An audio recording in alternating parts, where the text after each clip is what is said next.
Hey guys, কি খবৰ নিশ্চয় আপোনালোকৰ ভালে কেইদিনমান হ'ল মই ভিডিঅ' দিব পৰা নাই। মোৰ গাটো একদম বেয়া। ভাবিলোঁ আজি আপোনালোকৰ মাজতে ৰেচিপি লৈ আহোঁ। মোৰ অন্য এটি ভিডিঅ'লৈ আপোনালোক সকলোকে স্বাগতম জনালোঁ। আজি এটা ৰেচিপি লৈ আহিছোঁ আপোনালোকৰ মাজলৈ, বন ৰুটি। আহকচোন ভিডিঅ'টো আৰম্ভ কৰোঁ। অতি কম সময়ৰ ভিতৰতে আপোনালোকে এই ৰেচিপিটো ঘৰতে ট্ৰাই কৰিব পাৰিব। ইয়াতে আটা লাগিব আৰু ইষ্ট লাগিব। দেখিছেনে বন ৰুটিবোৰ কিমান যে ধুনীয়া হৈছে। আপোনালোকে ঘৰতে ট্ৰাই কৰিবচোন আৰু কমেণ্ট কৰি জনাব কেনে লাগিল। মই লৈ লৈছোঁ 1 কাপ কুসুম গৰম গাখীৰ।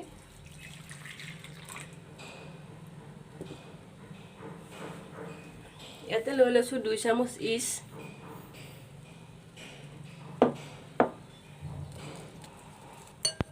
মেজাৰমেণ্ট কাপেৰে চেনি লৈ লৈছোঁ।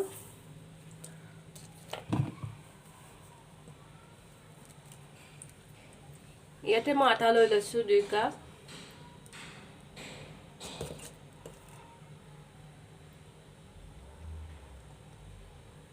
আপুনি যদি মিঠা খাবলৈ বেছি ভাল পায় তেতিয়াহ'লে চেনিটো অলপ বেছিকৈ লৈ ল'ব পাৰিব। মই ধুনীয়াকৈ বাটাৰটো বনাই ল'ম। আপুনি হাতেৰে ব্যৱহাৰ কৰিব পাৰিব। বাটাৰটো ধুনীয়াকৈ কৰি ল'ব লাগিব।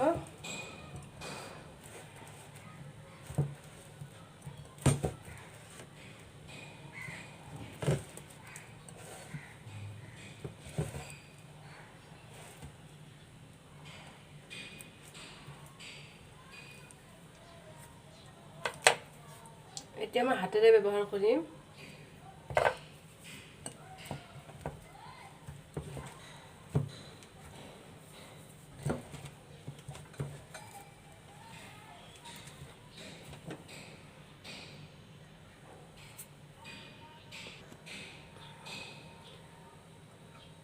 মেজাৰমেণ্ট কাপেৰে মই ৰিফাইন লৈ লৈছোঁ। বাটাৰটো ধুনীয়াকৈ মাৰি ল'ব লাগিব।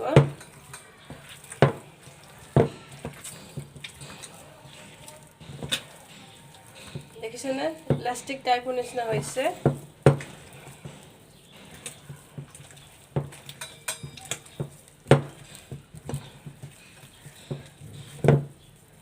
এনেকৈ ইলাষ্টিক টাইপৰ নিচিনা হ'ব লাগিব বন ৰুটি বনাবৰ কাৰণে।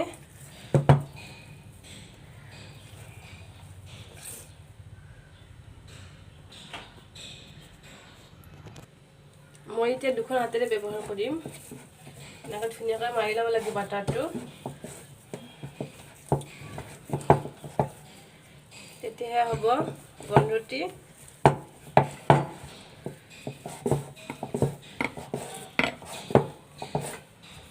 দেখিছেনে হাতত লাগি ধৰা নাই।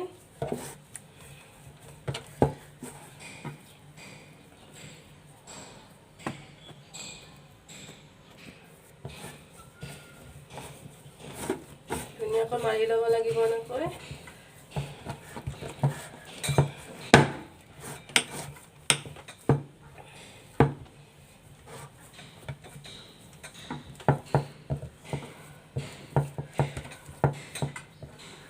এতিয়া হৈ গৈছে। এতিয়া মই 1 ঘণ্টাৰ কাৰণে ৰেষ্টত ৰাখি দিম। 1 ঘণ্টাৰ পিছত আহিলে আকৌ দেখিছেনে লাগি ধৰিছে ইয়াতে।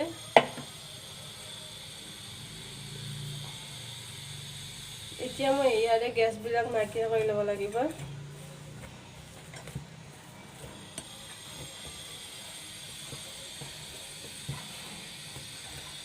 ধুনীয়াকৈ খুচাই খুচাই গেছবোৰ নোহোৱা কৰিব লাগিব।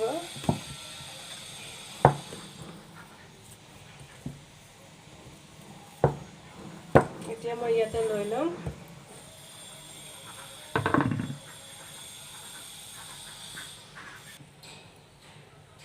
যদি ইয়াতে অলপ লুজ ভাৱ হয় তেতিয়াহ'লে আপুনি অলপ ইয়াতে আটা লৈ ল'ব।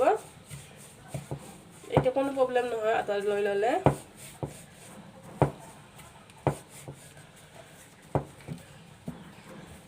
অলপ আটা ছিটাই লৈ ল'ব।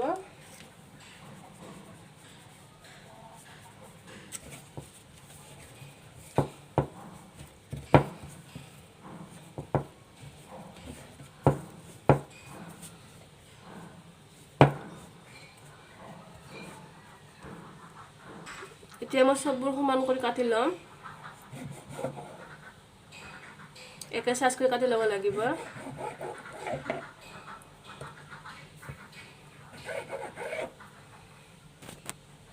এনেদৰে মই কাটি লৈ ললো এতিয়া মই ইয়াৰ গেছবোৰ নাইকিয়া কৰি ল'ব লাগিব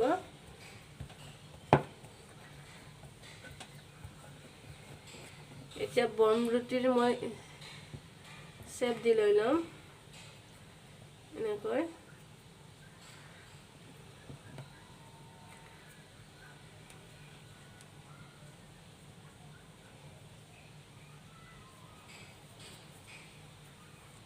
এনেকৈ কৰি ল'ব লাগিব এটা অলপ ময়দা ছটা দি দিওঁ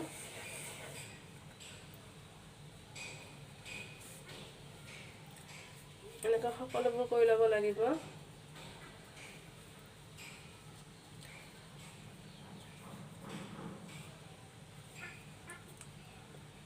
এয়া দেখিছেনে এনেকৈ মই আটা বনাই লৈ লম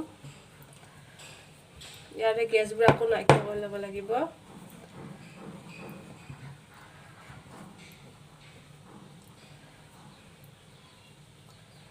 এনেকৈ লৈ লম এনেকৈ কৰি ল'ব লাগিব আকৌ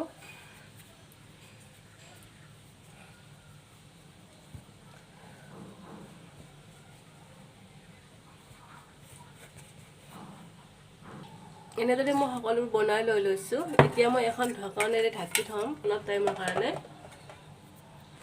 বাকি কামবোৰ মই কৰি লৈ লওঁ ইয়াতে মই এখন বাটাৰ পেপাৰ লৈ লৈছোঁ ইয়াৰ মাতটো ভাঙি আছে মোৰ অলপ চৰ্দি লাগি আছে ইয়াতে মই এতিয়া দি দিম ইয়াতে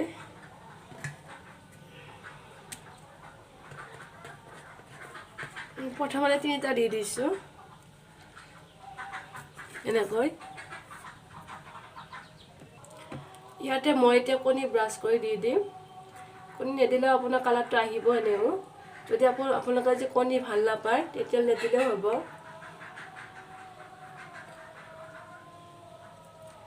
এনেদৰে মই কণী ব্ৰাছ কৰি দি দিছোঁ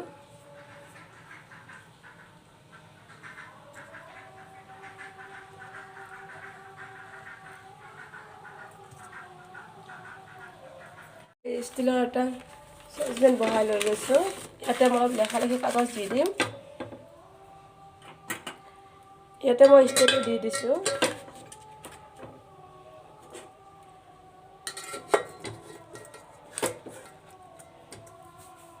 চুলাত বহাই দেখুৱাম কেনেকুৱা হয় আৰু ইয়াতে মই ঢাকনখন লগাই দি দিম যাতে ইয়াৰ ভাপবোৰ বাহিৰত ওলাই নাহে মই জুইটো একদম লো টু মিডিয়ামত ৰাখিছোঁ আধা ঘণ্টাৰ পিছত কিমান ধুনীয়া হৈছে এতিয়া মই ইয়াতে অলপ ৰিফাইন দি দিম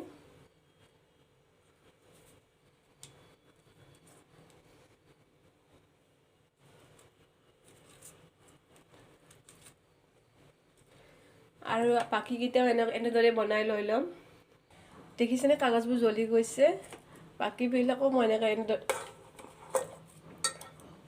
বনাই লৈ ল'ম আকৌ ঢাকনখন লগাই দি দিম আধা ঘণ্টাৰ কাৰণে এটা মই ভাঙি দেখুৱাই দি দিম দেখিছেনে একদম দোকানৰ নিচিনা মচমচীয়া হৈছে দোকানৰ দৰে হৈছে আপোনালোকে এই ৰেচিপিটো ঘৰতে ট্ৰাই কৰিবচোন দেখিছেনে ভিতৰত কিমান কোমল হৈছে ইয়া একদম দোকানৰ দৰে হৈছে ঘৰতে ট্ৰাই কৰিবচোন ইয়াতে কোনো ধৰণৰ আপোনাৰ বেকিং সোডা বেকিং পাউডাৰ নালাগে ইয়াতে ইষ্ট ব্যৱহাৰ কৰিব লাগিব যদি এই ৰেচিপিটো ভাল লাগিছিল লাইক শেয়াৰ কমেন্ট কৰিব আৰু যদি মোৰ চেনেল নতুন হয় সাবস্ক্ৰাইব কৰি দিব ওচৰত থকা বেল আইকনটো অল কৰি দিব তেতিয়া আহিবলগীয়া ভিডিঅ'সমূহ পাই থাকিব আজিলৈ বাই